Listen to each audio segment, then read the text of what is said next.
Department of Health sa Region 7 mitataw nga usa lang ka kaso sa UK variant. Ang nagasud sa Sugbo apan way angayang kahadlukan kay nabutang dayon nila sa isolation facility ang pasyente og nagnegatibo na sa virus. Ano ang report?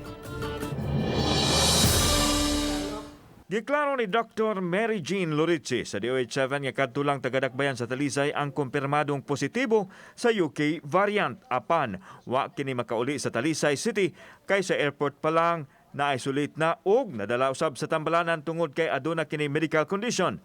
Nakauli lang sa syudad dihang nagnegatibo na siya gikan sa virus. Then that is not a source or a cause of concern because remember that this patient has been in quarantine for the entire duration.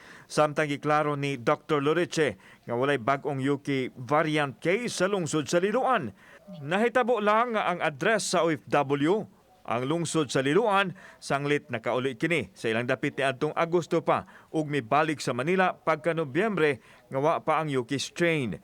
Nagpositibo siya sa UK variant Pebrero 5 didto na sa kauluhan busa dili makonsiderar nga gikan sa Liloan ang virus. This particular individual who happens to have a residence in Liloan did not and was never here during the entire time that the swab was conducted, the result was released, including the result from the Philippine Genomics Center.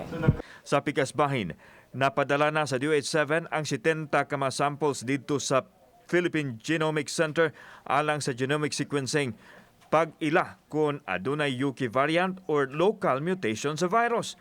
Ang biosurveillance samples gikan sa mga bata, mga COVID reinfected ug ang mga dapit nga adunay clustering sa kaso sa COVID.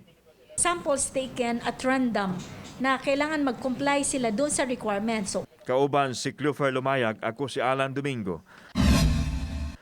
Balitang Bisdak.